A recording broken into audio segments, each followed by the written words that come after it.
말씀 잘 들었습니다. 자, 공수처장 나와 계시죠? 네. 공수처에 내란죄를 수사할 수 있는 권한이 있습니까?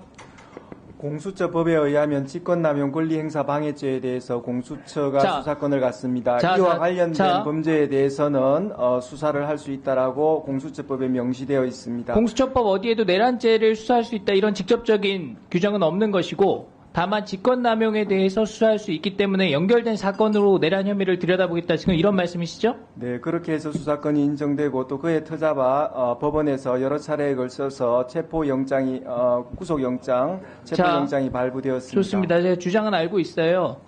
내란죄를 수사할 권한이 없고 직권남용을 수사할 수 있는데 직권남용에 대해서는 현직 대통령의 경우에 헌법 제84조에서 내란이나 외환의 죄를 제외하고는 형사소추를 받지 않는다. 그렇기 때문에 공수처가 내란 혐의도 지금 수사할 수가 없고 직권남용에 대해서 현직 대통령 신분일 때는 수사할 수가 없다. 이게 법조계의 통일된 의견이에요. 공수처가 어떤 권한으로 지금 이 수사를 진행하냐는 겁니다. 형사소추는 사건이 들어보세요. 사건이 중대하고 국민 관심이 높으면 없는 권한이 생기는 겁니까? 정의를 실현하겠다? 이런 명분이면 없던 권한도 생기는 겁니까? 이렇게 해석해도 저렇게 해석해도 공수처가 수사할 수 있는 권한이 보이지가 않아요. 권한 없는 행위를 하는 것이 바로 직권남용이다. 공수처장님 그리고 지금 수사를 지휘하고 있는 검사들이요. 나중에 시간이 지나서 냉정하게 이 상황을 돌이켜봤을 때 직권남용으로 처벌받을 것을 각오해야 될 상황이에요.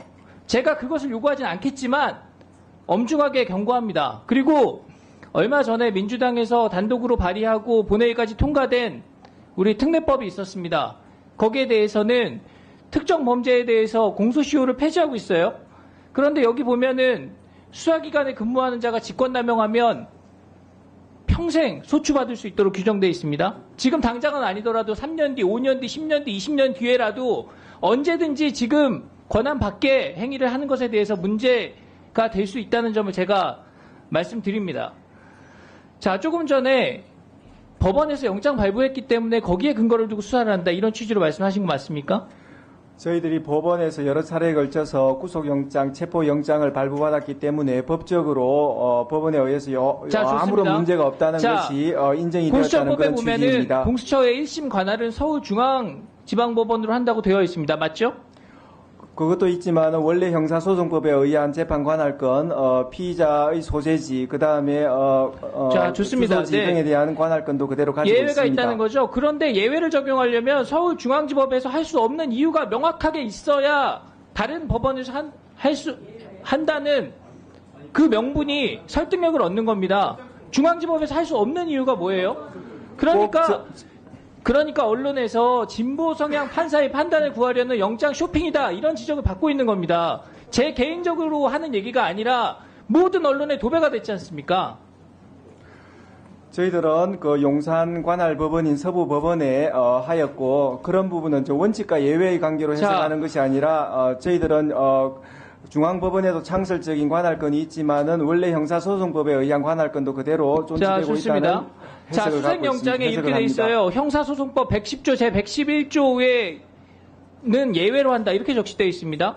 법관이 법을 임의로 적용하지 않는다고 배제할 권한이 어디에 있습니까? 그러면 입법부가 또 국회의원들이 존재할 이유가 절반쯤은 없어지는 겁니다. 이 엉터리 영장이 유효하다? 거기에 근거해가지고 체포영장을 집행한다?